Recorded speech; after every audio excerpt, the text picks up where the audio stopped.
I knew something was wrong the moment the key felt strange in my hand, as if the lock were trying to spit me out of a life that had been mine for 47 years.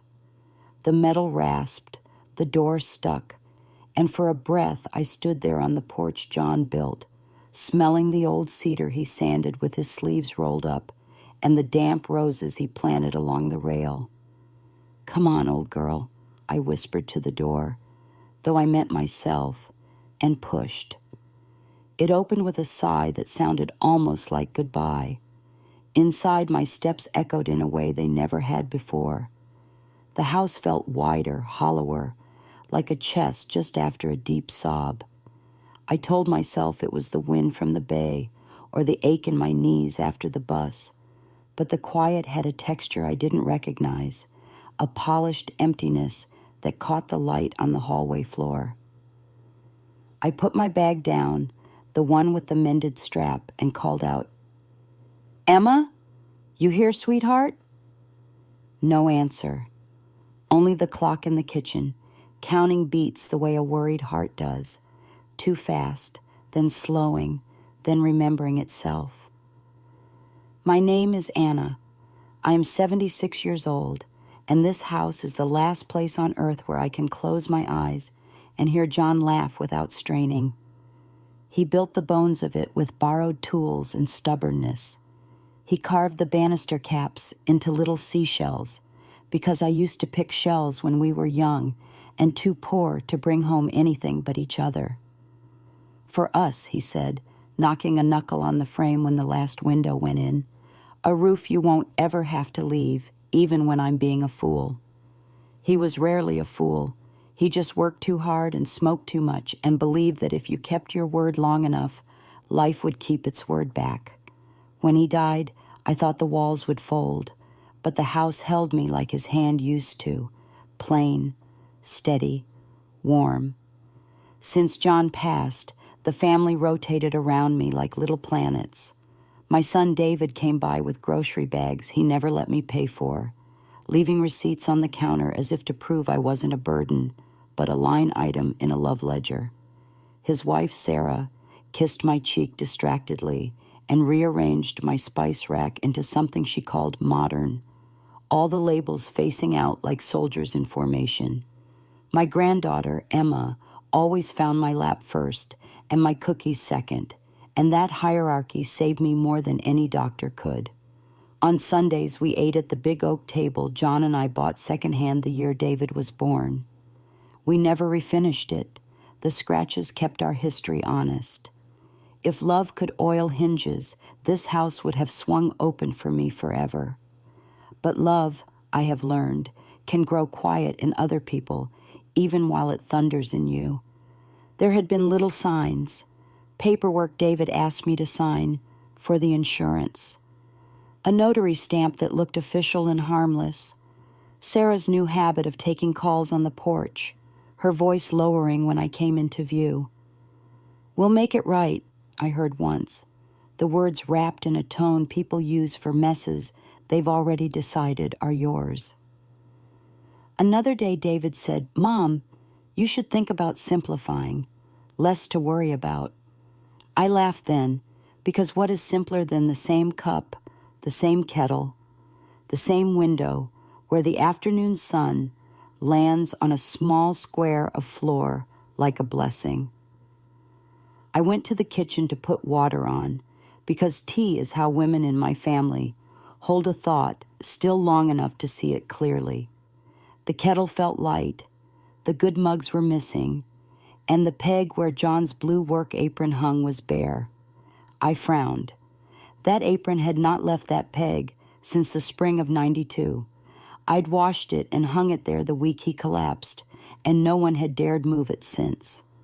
I put my palm against the wood and felt a splinter push into my skin, sharp but honest. A house tells you the truth if you let it. This one was whispering that something had been packed, put away, shifted.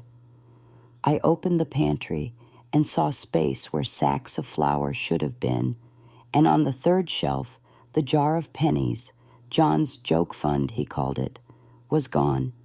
Penny by penny, he'd saved for a trip we never took. Maybe at 80, he used to say, tapping the lid. 80 and a good pair of shoes. The phone rang. Not the warm trill of the landline. Sarah convinced David to upgrade us to a sleek rectangle some months back. But my old cell, the one that doesn't know how to harass you. I let it ring once more because I am the kind of woman who breathes before she answers, then slid my thumb across. Mom? David's voice had that careful pitch that means he's about to place a heavy thing in your hands and insist it's a gift. Hey, we're just pulling up. Can we come in? I looked at the door, at my bag on the floor, like a traveler who hadn't yet decided if she'd arrived, and said yes, of course, it's your house. Then stopped, startled by my own words. It's your house. A slip, surely. My mouth knows things before my mind does. I've lived long enough to respect both. They came in with smiles too wide. Sarah carried a folder. I have never known a folder to carry anything but trouble into a kitchen. Emma ran to me and buried her face in my cardigan, muffling, "Hi, Nana," and I stroked her hair the way I used to settle David after bad dreams. I made tea, set out the last of the apricot jam, and kept my hands busy so my eyes could watch. David didn't sit at the table. He leaned on the counter, the way men do when they think standing makes them seem firm. "Mom," he began, and the word had the thickness of an apology that doesn't yet know its shape. "We've been thinking a lot about what's best for you." "I know what's best for me," I said, gentle like a hand on a fevered forehead. "It's this kettle. It's that window. It's the rose bushes and the footsteps on these old stairs." "Of course," Sarah cut in, bright like a new coin. "And none of that has to change. We just, we found an opportunity that relieves you of the, administrative burdens." She opened the folder. Paper breathed. I saw my name in heavy letters and the house address written like a dare. There were signatures, too, one that looked like mine, only slanted, hurried, as if the pen had been rushed by someone who didn't respect old bones. I remembered the notary, the stamp, the day David said, "It's just a renewal, Mom." I felt the room tilt, not with panic. Panic is loud, but with something quieter and more final, like a boat rope slipping off a cleat. "What is this?" I asked, though the question was performing more than seeking. "It's the sale paperwork," David said, and his voice tried to be two things at once, authoritative and kind. "It's done, but listen, it's not what you think. We had to act quickly. The market. You sold my house." I said it the way a person reads a headstone. Full name, dates, the dash between. "Our house," David corrected softly, and when he reached for my hand, I let him touch my fingers, but not hold them. "Mom, you always told me to be practical. The taxes, the repairs. Emma needs a better school district. This way, you won't have to worry about stairs or the boiler. There's a lovely senior community near us with a garden and—" "Near you," I repeated, and my tongue found a taste I didn't recognize. Not bitterness, that I've known and sweetened with tea before. This was metallic, like biting a spoon. Sarah slid a typed page toward me, a map of rooms that were not mine. "The unit is spacious," she said. "It has a balcony, and you'll be closer to Emma. Isn't that wonderful?" Emma squeezed my elbow, small fingers, warm. Children don't know the vocabulary for betrayal. Thank God they don't. They only know proximity and absence, and which lap is safe. I looked past them, past the folder, into the hallway where the light still fell, in that square on the floor. I could see the shadow of the banister shell John carved, and in that shadow, I saw his hand. I thought of the blue apron missing from its peg, of the jar of pennies gone, of the way the door had resisted me this morning. Houses speak, and if you ignore them, they raise their voices in other ways. Loose nails, leaking roofs, papers that move from one folder to another under the coats of people you love. When were you going to tell me? I asked, calm, not because I wasn't hurt, but because the hurt had found a place inside me where it could sit without breaking the dishes. David breathed out. Today, now. We wanted to have everything secure first, so you wouldn't feel exposed. You made sure I had nowhere to run, I said, and a small laugh slipped out, surprised at itself. Practical.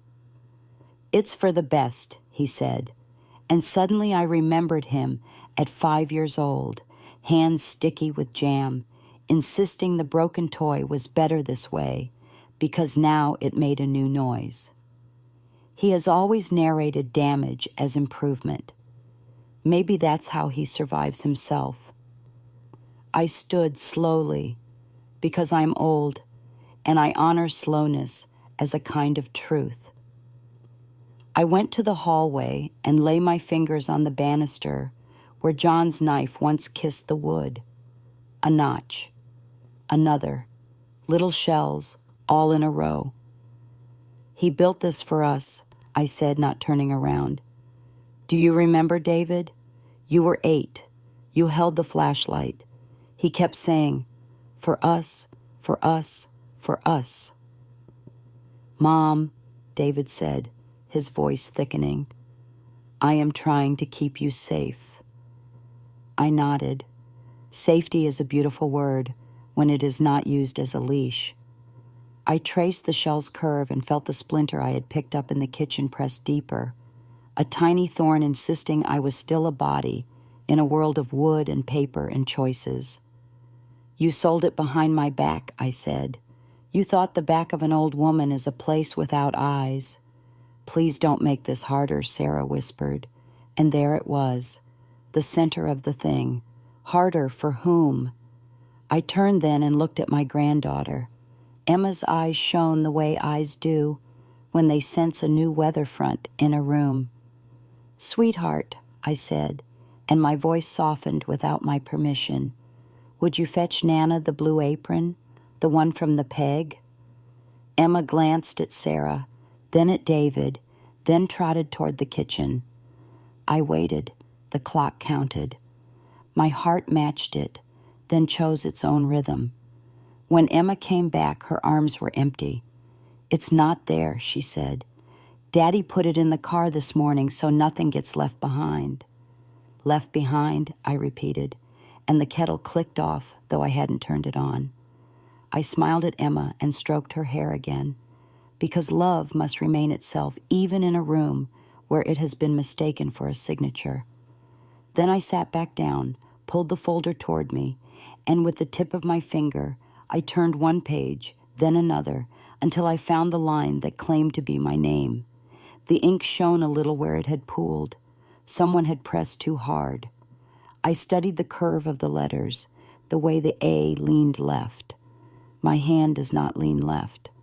My hand, even old, knows its center. David, I said quietly, and when I lifted my eyes, he took a half step back, as if I had grown taller. Where exactly did you get this signature? When I sat back down at the table, folder open before me, I could hear John's voice in the grain of the wood beneath my fingers, steady, patient, the way he used to tell me, don't let anyone rush you, Anna. Paper is only paper. What matters is the roof and the bread on the table. My son's eyes were fixed on me, waiting for me to accept what he had done, as if my silence would be a kind of blessing. Sarah's lips pressed into that thin smile she wore when she thought she was winning. I looked at the page again, at the crooked A that claimed to be mine, and something inside me hardened like a knot in old wood. David, I said, my voice almost too calm. "This is not my hand. You know that, don't you?" His face flickered just for a breath before he gathered himself. "Mom, it was necessary. You would have stalled, and the buyers couldn't wait forever. We knew what you wanted, even if you couldn't admit it." I let out a laugh, low and short, the kind that startles even yourself. "You knew what I wanted? Since when do children know the heart of their mother better than she does herself?" My words hung in the air, and Emma's little eyes darted between us, trying to measure what kind of storm was coming. I turned the pages slowly. Each one weighted like betrayal itself. The contract, the signatures, the transfer stamps, everything legal, everything cold. My home had been sold, as if I were just another piece of furniture to be moved without asking. The kettle whistled behind me, shrill and insistent. I rose, poured the boiling water over the tea leaves, and let the steam rise between us like a veil. In that moment, I decided I would not beg. I would not plead. If they thought they had stripped me of everything, they had forgotten the one thing John always said could never be stolen: dignity. I carried the cups to the table, set them down with steady hands, and forced a smile for Emma. "Sugar, darling?" I asked. She nodded, her curls bouncing, unaware of the war playing out above her head. My son shifted uncomfortably, as if he wanted to rush me along, but I made him wait. Time belonged to me in this house, whether or not the papers said otherwise. Finally, I fixed my gaze on him and asked, "Tell me, David, where do you imagine I'll lay my head tonight? In some stranger's room with wallpaper chosen by a committee? Do you think memories pack themselves neatly into boxes and follow you wherever you go?" He sighed heavily, rubbing the back of his neck. "Mom, the community has everything you need: medical staff, activities, people your age. You'll be safer there." The word safer again. I hated it now more than I hated the silence of the empty pantry. Safety to them meant being tucked out of sight. Sarah chimed in, her voice syrupy. "You'll love it once you settle in. Change is always hard at first." I looked her square in the eye. "My dear, I have given birth in pain, buried my husband with my own trembling hands, and learned to sleep through nights of loneliness. Do you think 4 walls and strangers will frighten me? Hardness and I are old companions." Emma slipped her small hand into mine under the table. That touch was the only truth in the room. I held on, squeezing gently, then whispered to her, "Go play in the garden, sweetheart." When she left, I straightened my back and faced the 2 adults who had forgotten what it meant to honor the woman who raised one and welcomed the other.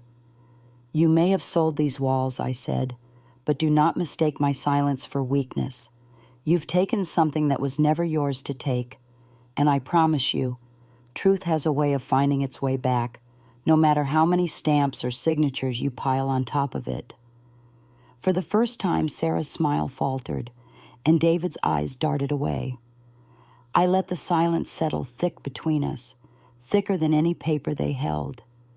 Inside me, a storm was building, but on my face I wore only calm. They thought they had ended the story. They didn't realize this was only the beginning. The silence after my words was heavy, like a blanket no one wanted, but everyone was forced to wear. David tapped his fingers against the folder, each tap a nervous drumbeat that betrayed the confidence he tried so hard to wear. Sarah busied herself with her cup of tea, stirring sugar that wasn't there, the spoon circling and circling until the clink against the porcelain began to grate on my ears. I sat still, my hands folded in my lap, the way my mother taught me to when waiting for bad news, composed on the outside, even if the inside trembled like thin glass. "Mom," David finally said, his tone low and tired. Please don't make this harder than it needs to be. The decision is made. What's done is done. His words fell like stones, blunt and without compassion. I lifted my eyes to meet his. Harder for who, David? For me, who loses the only place where my memories live? Or for you, who has to watch me refuse to bless your betrayal? He winced but didn't answer. He had no answer. I stood and walked slowly to the window. Outside, the roses John planted leaned against the wind, petals bruised but still clinging to life.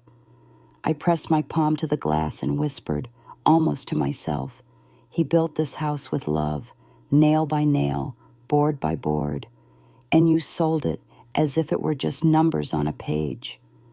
My voice cracked at the end, but I didn't turn around. I would not let them see tears fall. Tears are too easily mistaken for weakness, and I needed them to know I was not weak. Sarah finally spoke, her voice thin but sharp. Anna, it's not betrayal. It's practicality. We all have to move forward. You can't live in the past forever. I turned then, and for the first time I let anger lace my words. The past is what made you, what gave you a roof and a table to sit at. Without this house, without me, there is no you, Sarah. Don't you dare speak to me of practicality while you sip tea from my cup and sit on chairs my husband bought with the sweat of his back. Her cheeks flushed, but she said nothing more. David shifted uncomfortably. Mom, you'll thank us one day. You'll see. The arrogance in his voice stung worse than the papers in that folder. Thank you? I repeated, my voice rising. Do you thank the thief who steals your purse? Because now you no longer have to carry its weight. Do you thank the storm that tears the roof from your home because now you can see the stars? If you think I will thank you for this, you have forgotten the mother who raised you. For a long moment, no one spoke. The clock ticked loudly in the silence, each second marking the distance growing between us. Finally, Emma's footsteps pattered back into the room, her little hands clutching a handful of daisies from the garden. For you, Nana, she said, her face bright with innocence. My heart softened as I bent down to take them, breathing in their simple sweetness. Thank you, my darling, I whispered, hugging her close. She didn't know she had just handed me strength. I placed the flowers gently in a jar of water and set them in the middle of the table, right on top of the papers Sarah had left open. The petals brushed against the black ink, smudging it ever so slightly, as if nature itself refused to let those words sit undisturbed. This house is not just wood and brick, I said, more to the flowers than to my family. It breathes. It holds our laughter, our fights, our prayers, and you sold it behind my back, thinking I would just follow quietly. David rubbed his forehead, exasperated. Mom, please, don't dramatize this. We did what needed to be done. I straightened my back, my voice firm now. No, David, you did what was easiest for you, and one day you will understand the difference between need and convenience. One day, when you look into Emma's eyes and she sees you not as her protector, but as the man who betrayed his own mother, you will understand. His face drained of color at my words, but he said nothing. The air in the room felt charged, thick with things unsaid. I could feel the storm gathering inside me, stronger than before. They thought they had taken everything from me, but what they didn't realize was that they had awakened a part of me I thought had died with John, the part that could fight, that could endure. I sat back down, folded my hands again, and looked at them both. You may think this story is finished, I said softly, but I promise you, it has only just begun. And with that, I let silence fall again, letting them sit in the weight of what they had done, the weight of what was coming. The daisies in the jar stood tall, their petals bright against the darkness of ink and betrayal. I looked at them and felt John's strength in me, steady and unbroken. Whatever lay ahead, I would not go quietly. The night after that confrontation, I could not sleep. The clock in the hallway ticked loud as thunder, and every creak of the house felt like a farewell whisper. I lay in the bed John and I shared for decades, staring at the ceiling where shadows danced like old memories. My mind replayed David's words again and again. "It's for the best. You'll thank us one day." Those words carved themselves into me like a chisel against stone. Thank them? For tearing away the last piece of him I had left? For deciding without my voice what my future should be? I rose before dawn, wrapped my shawl around my shoulders, and walked slowly through each room. I touched the walls, the doors, the window frames, whispering quiet prayers to them like old friends. In the kitchen, the faint smell of yesterday's tea lingered, mixed with the ghost of John's tobacco that never truly left. On the mantel sat the framed photograph of our wedding day, his suit slightly too big, my veil slightly too short, but our smiles larger than any of it. I carried that photo with me as I walked. I knew now they could sell the walls, they could sign the papers, but they could not erase the life we had built here. When morning broke, Sarah returned alone. She breezed in like she already owned the place, her perfume sharp enough to choke the smell of roses drifting from the garden. "Anna," she said, her voice falsely sweet, "we'll need to start packing soon. The movers are scheduled for the weekend." My chest tightened. "So soon?" I asked, though I already knew the answer. She nodded briskly, flipping through a list on her phone. "The buyers want a quick turnover. It's better this way, less time for complications." Her words struck me like a slap. Complications. That was what I had become to her. A complication, not a mother-in-law, not a woman with a history, but a burden to be managed quickly and efficiently. I stared at her for a long moment, then said quietly, "Sarah, do you ever stop to think what you're doing to me, to your daughter? She will remember this." Sarah's lips pressed into a thin line. "Emma will adjust. Children are resilient. What matters is the future." I wanted to scream, but instead, I turned away and walked into the garden. The roses swayed gently, nodding as if to reassure me. I bent down and clipped one, thorns and all, and held it in my hand until a drop of blood welled on my fingertip. The sting felt honest, more honest than the lies of paperwork and promises. "John," I whispered, staring at the petals, "give me strength. Show me the way." That afternoon, David arrived again. His face was pale, tired, but determined. He set a stack of boxes on the table and avoided my eyes. "Mom, it's time to start sorting. We'll keep what matters most." I laughed bitterly. "And how will you decide what matters?" "The same way you decided this house didn't." He flinched, but pressed on. "Please don't fight us. It's already done." I walked slowly to the shelf, pulled down the old jar of buttons I had saved since Emma was born, each button from a dress, a coat, a tiny memory stitched into fabric.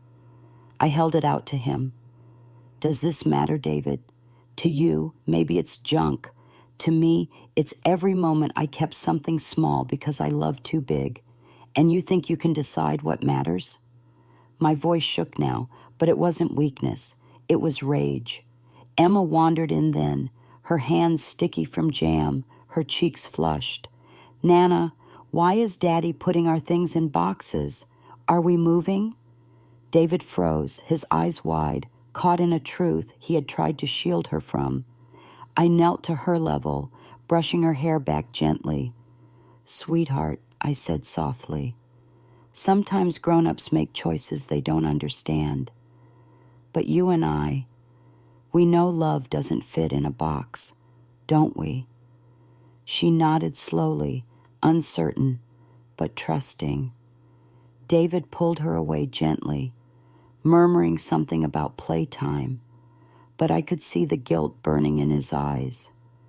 He wanted to be the dutiful son, the practical father, the husband who pleased his wife. But in all his balancing, he had forgotten the woman who once carried him through sleepless nights, who worked double shifts to buy him shoes, who fed him from her own plate when the cupboards were bare. And now he would rather see me tucked away in some sterile building than face the weight of gratitude. That evening, I sat at the table with a single candle burning. I pulled the papers Sarah had left behind and studied them carefully. My name, forged. My will, ignored.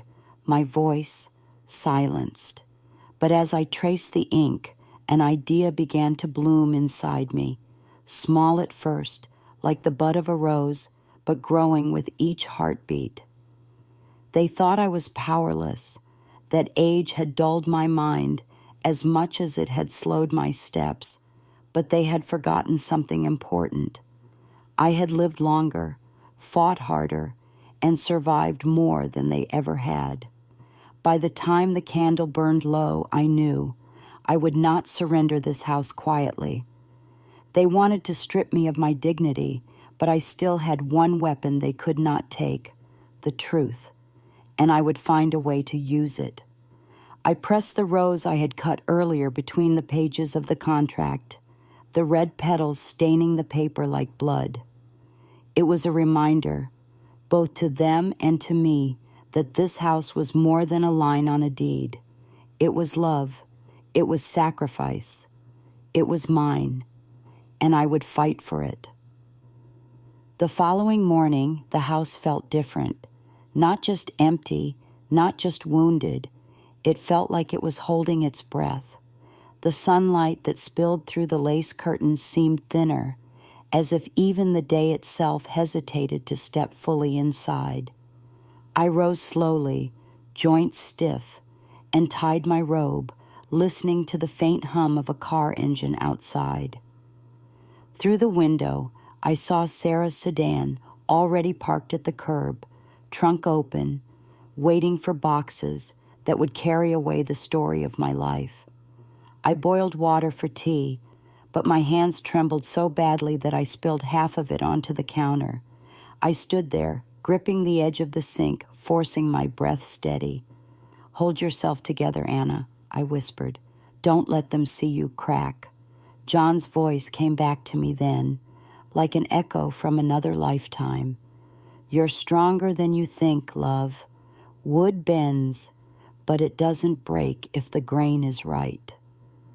By mid-morning they arrived, David carrying more flattened boxes, Sarah marching behind him with a clipboard, her heels clicking on the old wood floor like hammers nailing down my fate. "We'll start with the attic," she said briskly, not even bothering with a greeting. David avoided my eyes. "Mom, just set aside anything you really want to keep. We'll handle the rest." I followed them upstairs, though every step felt like walking toward a grave. The attic smelled of cedar and dust, filled with trunks and crates that had slept undisturbed for decades. John's fishing rods leaned against the wall, their lines still curled as if they had just come back from the lake. A box of Christmas ornaments sat in the corner, paper angels yellowed but still smiling. I bent to lift one of them, my fingers brushing over the delicate paper wings, and my throat tightened. "This is all just clutter, Anna," Sarah said behind me, her voice sharp. "We'll donate most of it." I turned slowly, holding the angel in my hand. Clutter? These are the hands of children long grown, the love of winters past. You can't donate memory, Sarah. She pursed her lips, clearly irritated.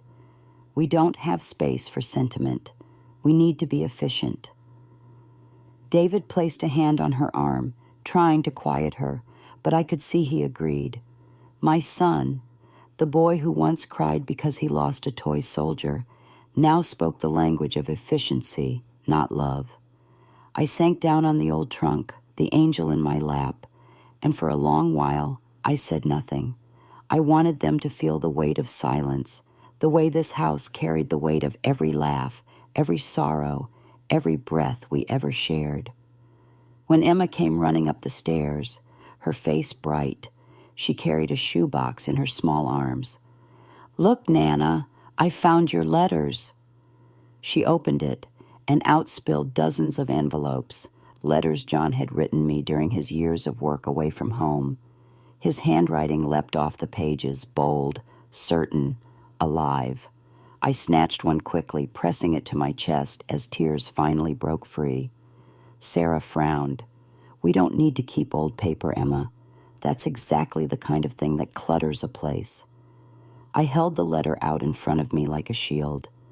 "This paper," I said, my voice trembling but fierce, "is more valuable than any contract you've signed. These words are the sound of a man's love, the foundation under this roof. Do not call it clutter in my presence again." Sarah rolled her eyes, muttering something under her breath, but Emma crawled into my lap, wrapping her small arms around me. "Keep them, Nana, please." Her plea was the only justice I needed in that moment. Later, when they left for errands, I stayed behind in the attic. I read John's letters one by one, tears soaking the ink, until a quiet strength filled me again. In one of them, dated 40 years ago, he had written, "If ever they try to take this home from you, Anna, fight. Because this house is not just boards and nails, it is us, and no one has the right to sell us away." Those words lit a fire in me. I knew now what I had to do. I carefully packed the letters into a satchel, along with the family documents I had kept hidden in a small chest at the back of the attic. Among them was the original deed, signed by John and me, tucked safely inside a worn envelope. My hands shook as I read it again. It was proof, not just of ownership, but of the love that built this place. By the time evening came, I had made a decision. They thought I would bow quietly, but they had underestimated the strength of a woman who had already buried her husband, raised her child, and endured loneliness that could hollow out a mountain. They had stolen my trust, but I still had my voice, and I would use it. That night, as the house creaked softly around me, I sat by the candlelight and planned. I would speak to a lawyer. I would show the forged signature. I would make them see what had been done. But more than that, I would confront my son, not as the fragile old mother he thought he could dismiss, but as the woman who had given him life, the woman who still carried fire in her veins. I placed John's letter back into the shoebox, tucking it safely beside my bed. The words still echoed in my mind, "Fight." And I whispered back into the darkness, "I will." The next morning, the sky was heavy with clouds, pressing low over the roof as if the world itself knew a storm was gathering.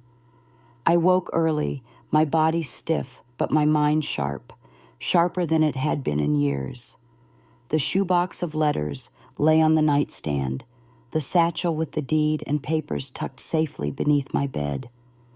I had not slept much, but the little rest I managed was filled with John's voice urging me onward. "Don't let them bury you alive, Anna. You're not done yet." Downstairs, the kettle whistled, shrill and insistent. I poured the tea and sat at the table with my pen and notebook. My hands shook, but not from weakness. This was something else, a current of resolve running through me. I wrote down everything: the notary visit, the papers David had rushed me to sign, the crooked A in the contract, Sarah's words about complications. I listed names, dates, details that might seem small but together formed the map of betrayal. Each stroke of my pen steadied me, reminding me that memory can be a weapon if you keep it sharp. By mid-morning, David returned. He came alone this time, no Sarah at his side, and for a fleeting moment I saw the boy he once was in the slump of his shoulders. He stood in the doorway, hesitant, as though the house itself resisted him. "Mom," he said softly, "can we talk?" I folded my hands in front of me and nodded toward the chair opposite mine. He sat, his eyes on the table, avoiding mine. "I didn't want it to happen like this," he began, his voice low. "Sarah pushed. She said it was the only way, and I wanted to believe it would help everyone." His words sounded like excuses rehearsed in the car on the way here. I leaned forward, my voice quiet but cutting. "You wanted to believe, David, because it was easier than facing me, easier than hearing me say no." He flinched but didn't argue. Instead, he rubbed his temples, as if trying to massage away the guilt pressing down on him. "Mom, the papers are signed. It's too late to undo it." That sentence, "too late," struck me like ice. I reached under the table and pulled out the satchel, placing it between us with a soft thud. His eyes widened. "What's that?" he asked. "The truth," I answered. I pulled out the original deed, sliding it across the table.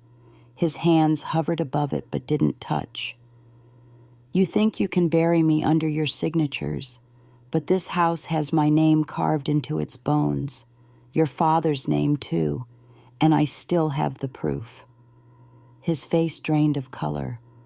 "Where did you—" He stopped himself, realizing the question was pointless. His hands trembled as he finally touched the paper. "Mom, this doesn't change." "It changes everything," I interrupted sharply. "Because now it isn't just betrayal.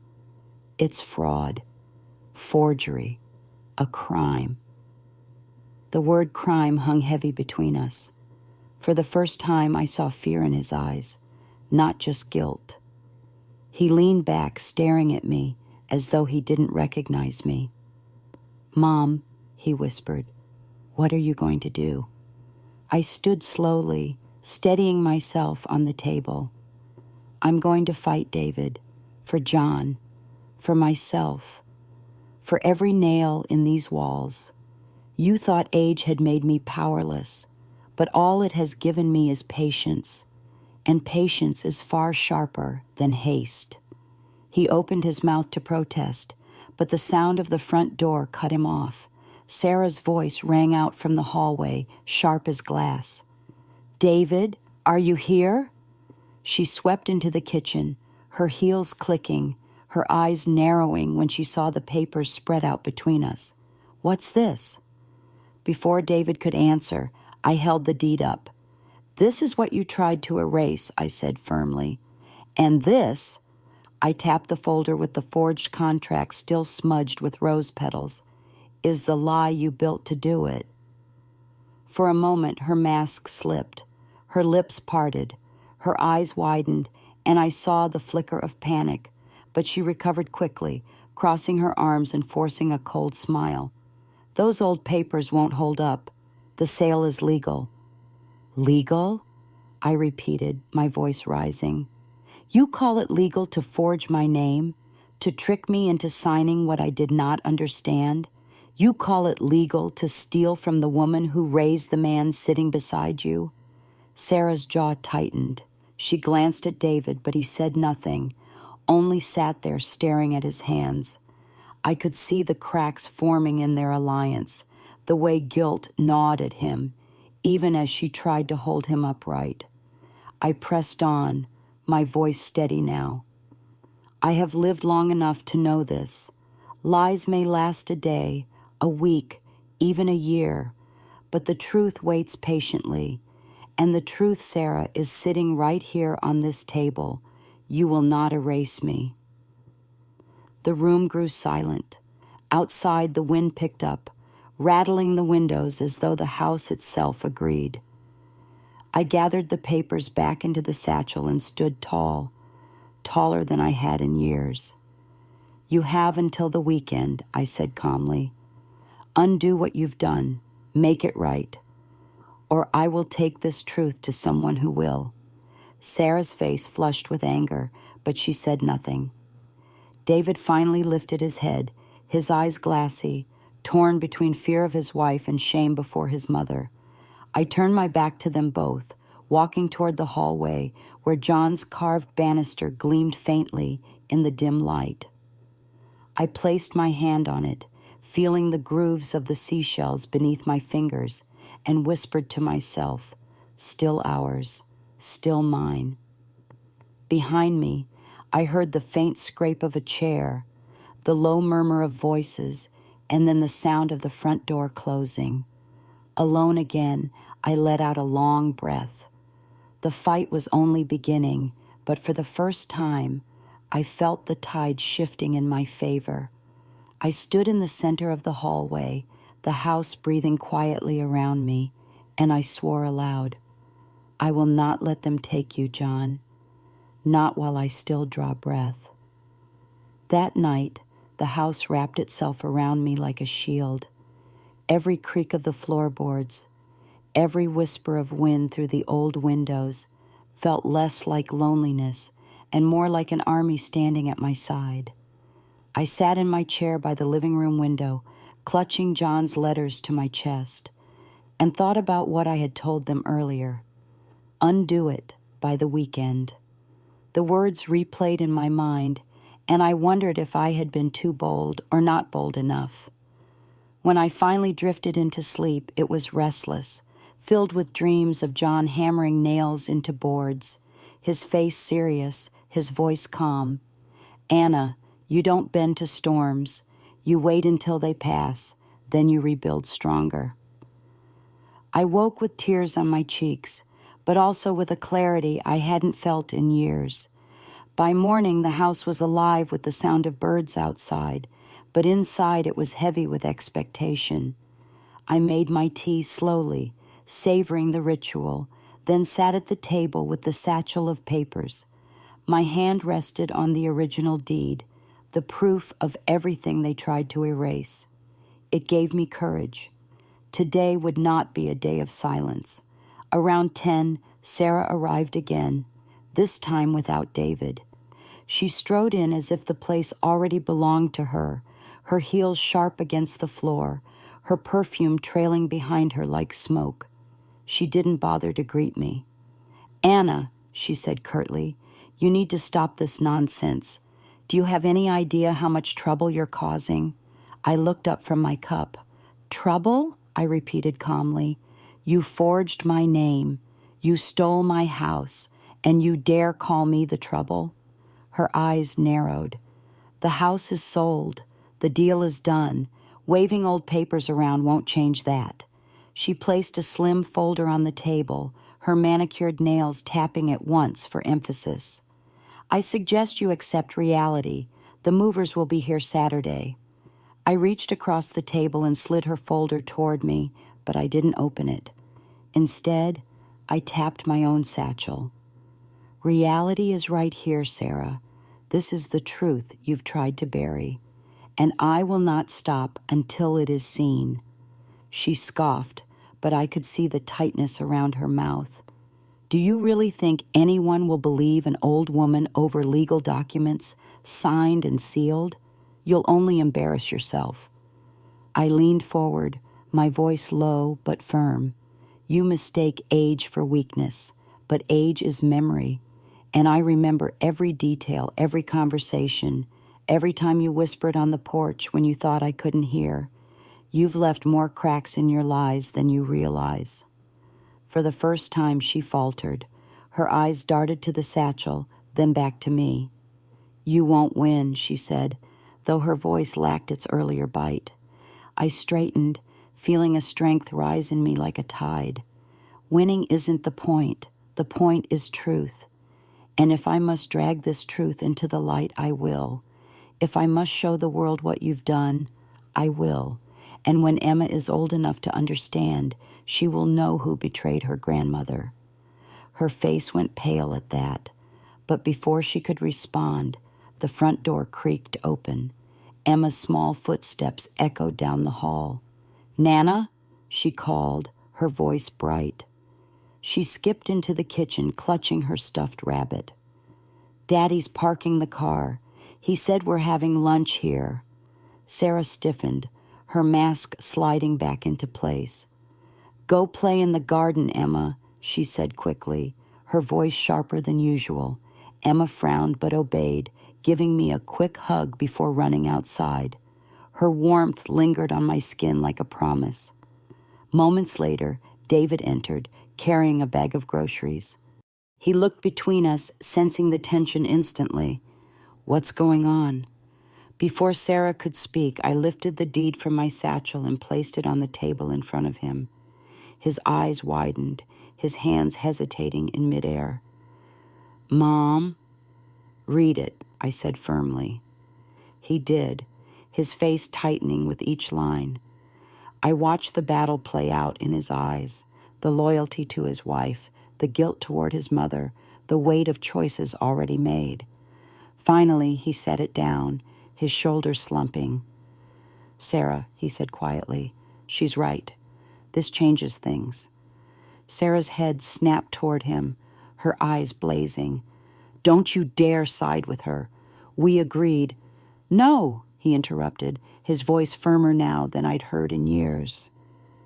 "You decided.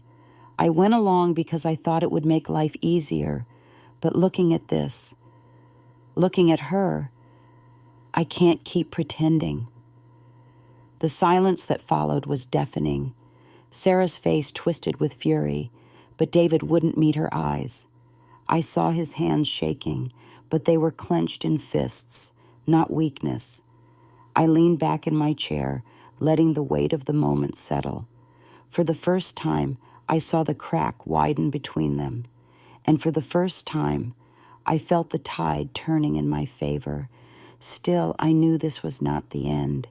Sarah would not surrender easily, but now she was exposed, her mask slipping, her control weakening, and David, my son, was no longer standing firmly at her side. I reached for my tea, my voice calm but unyielding. "You have 3 days," I said, looking directly at Sarah. 3 days to make this right, or I take everything I have to someone who will listen." The storm outside rattled the windows, the roses in the garden bending but not breaking, just like me. And for the first time in weeks, I felt something I thought I had lost: hope. That night after they left, I sat alone at the kitchen table, the old clock ticking behind me like a steady heartbeat. The house seemed to breathe with me, each sigh of the wind through the cracks, a reminder that it was still mine, still alive with John's memory. I placed the deed in front of me and traced my finger along our names, John and Anna, side by side, as it had always been. A piece of paper, perhaps, but one that carried the weight of truth heavier than stone. I thought of David's face earlier, the way his eyes softened when he finally admitted I was right, the tremor in his voice when he told Sarah he couldn't keep pretending. For a moment, I saw the boy he once was, the boy who scraped his knees climbing trees, who cried when his goldfish died, who once told me at age 7, "Don't worry, Mama, I'll always protect you." That promise had been buried under years of duty, ambition, and Sarah's sharp whispers, but maybe, just maybe, it still lived somewhere inside him. But Sarah, her eyes burned with fury as she stormed out of the house, her heels stabbing the floor like daggers. I knew she would not rest. She would twist, manipulate, scheme, because for her, control was air, and she could not breathe without it. I rose, my knees aching, and went to the mantel where John's photograph stood. "You see, John," I whispered, "the house is still fighting with me. You gave me the strength for this." His eyes in the picture seemed to smile back, as though he had always known this day would come. The next morning I went into town. My legs protested, but my heart pushed me forward. At the lawyer's office, I explained everything: the forged signature, the hurried notary visit, the contract that had appeared too neat, too sudden. The lawyer, a woman younger than David, but with eyes sharp as steel, leaned back in her chair after examining the deed I placed before her. "Mrs. Miller," she said, for that was the name John and I had carved together in marriage, "you have a strong case, very strong. Forgery is serious. If what you say is true, and this deed confirms your ownership, we can challenge this sale." Her words settled in me like a warm coal, glowing steady. I wasn't powerless. I wasn't invisible. I had a voice, and it mattered. When I returned home, Sarah's car was already in the driveway. I stepped inside to find her pacing the kitchen, her phone pressed to her ear. She was speaking in a hushed tone, but her words carried. "No, don't delay the closing. Push it through. She won't be a problem." I cleared my throat deliberately. She spun around, her face tightening. "Who won't be a problem, Sarah?" I asked. She forced a smile, slipping the phone into her bag. "Just business, nothing for you to worry about." "Everything about this is for me to worry about," I said firmly. "This is my home, my life, and I spoke to a lawyer today." Her eyes widened, just for a heartbeat, before she laughed, a sharp, cold sound. "A lawyer? Oh, Anna, really? You think anyone will side with a confused old woman over legal contracts? They'll pat you on the head and send you back to your rocking chair." I stepped closer, my voice steady. "Confused? No. I may be old, but my memory is sharp. I remember every lie you told, every paper you pushed under my hand. And I remember who I am. I am not a burden. I am not a complication. I am Anna Miller, and this house carries my name, my blood, my years. You cannot erase that."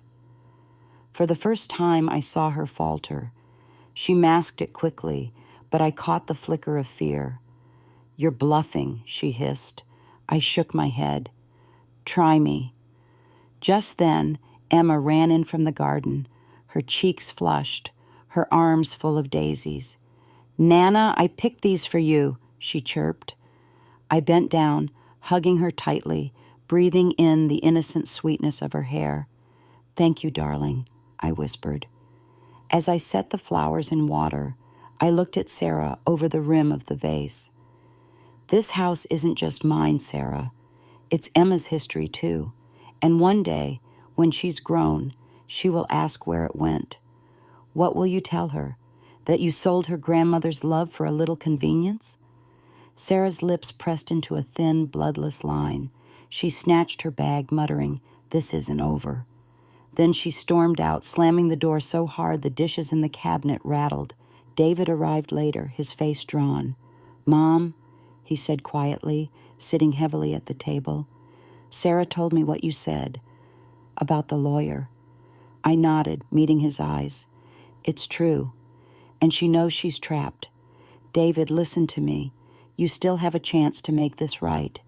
Stand with me. Admit what was done. Don't let her pull you deeper into this lie." His eyes filled with tears. He tried to blink away. "I don't know if I can fix it, Mom." "You can," I said softly, reaching across the table to lay my hand over his. "Because you're still my son, and I know the man I raised is still in there." For a long moment, he said nothing, but he didn't pull his hand away.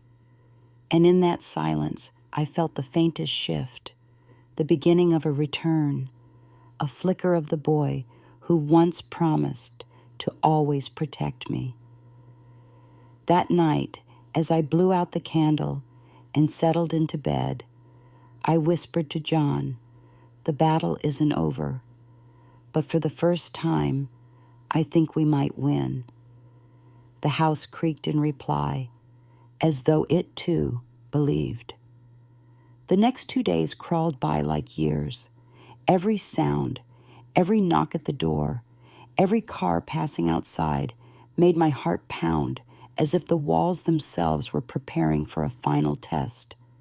I carried the satchel with the deed and John's letters everywhere I went inside the house, into the kitchen when I boiled tea, into the parlor when I sat to rest, even beside my bed when I slept.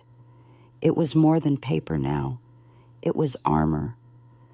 On Friday morning, I woke before dawn, the sky outside bruised purple and gray. I lit a candle on the kitchen table and read one of John's letters again. His words steadied me, just as they always had. "Anna, when the world turns against you, stand your ground. A house is more than wood. It's a covenant."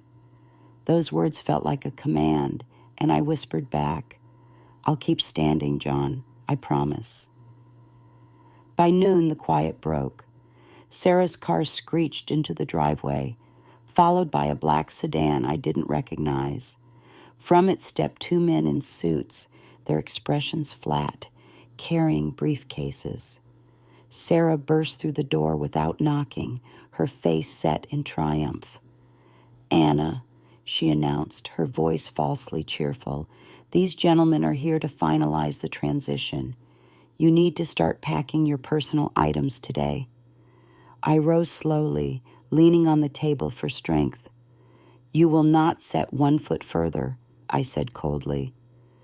The men exchanged glances, uncertain, but Sarah marched forward, waving documents. "It's done, Anna. You can't stop this." I pulled the deed from my satchel and slapped it on the table so hard the candle flickered. "This says otherwise, and I've already spoken to a lawyer.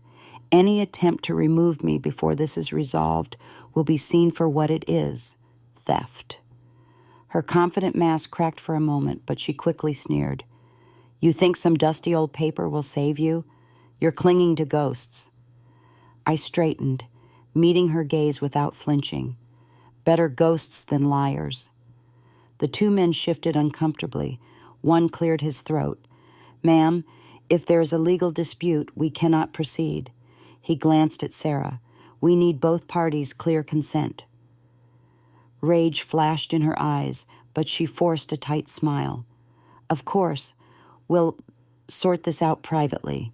She ushered the men out, her movement sharp, before spinning back toward me once they were gone. "You're destroying everything," she hissed. "No, Sarah," I said quietly. "I'm protecting what was already destroyed the moment you chose deceit." Before she could answer, the door creaked again. David stepped in, his face pale, his eyes darting between us. "What's going on?" "Your mother is refusing to cooperate," Sarah snapped. "Your wife," I corrected, my voice steady, "is trying to steal my life." I slid the deed toward him, the paper trembling only slightly under my fingers. "This is the truth, David. Choose where you stand." His hand shook as he picked it up. He stared at it for a long moment, then looked at Sarah. "She's right. This signature..." He pulled the forged contract from her folder, comparing the two. "This isn't hers. I should have seen it." Sarah's voice turned shrill. "Don't you dare undermine me in front of her. We did this for us, for our future, for Emma." David's jaw tightened. "No, we did this because you pushed me, and I was too weak to stop you. But I won't be weak anymore." He turned to me, his eyes wet. "Mom, I'm sorry. I should never have let it go this far." Something inside me softened at those words, but I didn't let my guard drop. I placed a trembling hand on his. "It's not too late, David, but you must help me set it right." Sarah's face twisted with fury. "If you side with her, you'll ruin everything. Do you understand? The money, the school district, the plans, we'll lose it all. David's voice was quiet but firm. Better to lose plans than to lose my soul. The silence that followed was deafening. Sarah's breath came quick and shallow. Her eyes darted between us, and for the first time I saw not control but fear. She grabbed her bag, muttering, "This isn't finished," before storming out, slamming the door so hard the windows rattled. For a long time, David and I sat in silence. Finally, he whispered, "I don't know how to fix this, Mom." "You've already taken the first step," I said softly. "You told the truth. Now we'll let the law handle the rest." He nodded, tears slipping down his cheeks. "I don't deserve your forgiveness." I reached for his hand again. "Forgiveness is not deserved, David. It is given. And though my heart is broken, you are still my son." At that, he broke down, his shoulders shaking as he wept into his hands. I wanted to cradle him like I had when he was a child, but instead I simply sat with him, letting the house absorb his sorrow the way it had always absorbed mine. That night, after he left, I stood once more by the banister John carved. My fingers traced the seashells, worn smooth by years of touch, and I whispered, "It's turning, John. The truth is rising. She cannot silence me now." The house creaked in reply, and for the first time in weeks, I felt it breathe freely again, as though it too sensed justice approaching. The storm was not yet over, but dawn was close. The morning of the final day came, with sunlight pouring through the lace curtains, softer and warmer than it had felt in weeks. For the first time, I didn't wake to dread pressing down on my chest. I woke with resolve. The house seemed lighter too, as though it had been holding its breath all this time and could finally exhale. The roses in the garden swayed gently in the breeze, their petals glowing in the morning light. John's roses still blooming, still standing, no matter the storms. I dressed carefully, pulling on my best cardigan, the one Emma always said made me look like a storybook grandma. Then I placed the satchel with the deed and letters under my arm. Today was the day the fight would reach its end. David arrived first. He knocked softly this time, not barging in, and when I opened the door, his eyes were red but clear. "Mom," he said quietly. I spoke to the lawyer. I told her everything, the forged signature, the notary, Sarah's pressure. I told her the truth. His voice cracked on that last word. I reached up and cupped his cheek with my hand, the way I had when he was a boy. "That's all I ever needed from you, David, the truth." Not long after, Sarah appeared. She didn't come inside right away. She stood at the threshold, her arms crossed, her jaw tight. "So this is it," she said. "You've turned my husband against me. You've ruined everything we planned." I met her gaze without blinking. "No, Sarah, you ruined it yourself when you chose greed over family, lies over love. I simply refuse to be erased." Her eyes flickered to the satchel at my side, and for a moment I thought she might snatch it, but instead she let out a bitter laugh. "Fine, you want your precious house? Keep it. You'll rot in it, old and alone." I straightened my shoulders, my voice steady. Better to rot in love's ruins than to live in comfort built on betrayal. Her face twisted, but David stepped forward. "Enough, Sarah. This ends here. I can't do this anymore. I won't." His voice was firm, final. For the first time, he wasn't her shadow. He was my son again. Sarah's fury burned in silence, but she said no more. She stormed away, her heels striking the pavement outside until the sound disappeared down the street. The door closed behind her with a thud that felt less like an ending and more like the sealing of a chapter. David sank into a chair, his head in his hands.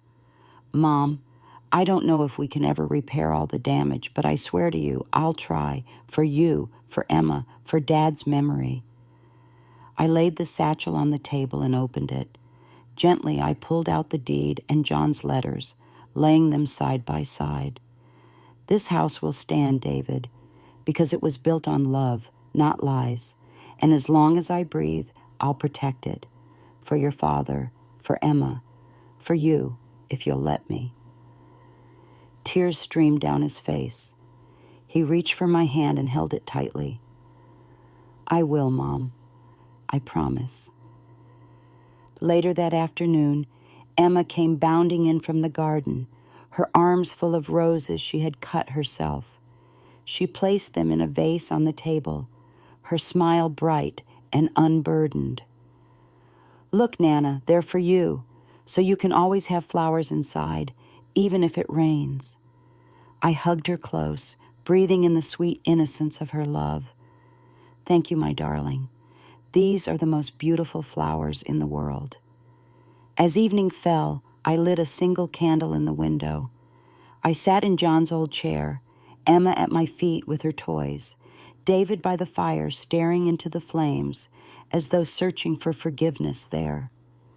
The house creaked softly around us, but this time it was not a sound of sorrow.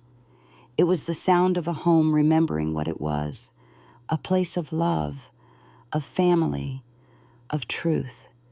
I leaned back, my eyes closing, and felt the strength of John's presence all around me. We had won, not just the fight for the house, but the fight for dignity, for memory, for love's place in a world that had tried to erase it. When I opened my eyes again, I looked directly into the camera of my thoughts, into the eyes of whoever was listening to my story, and I asked softly in English, "Did you like my story? From which city are you watching?" Then I smiled, because I knew the answer didn't matter as much as the telling. What mattered was that my voice had been heard, my truth had lived, and my house, our house, still stood.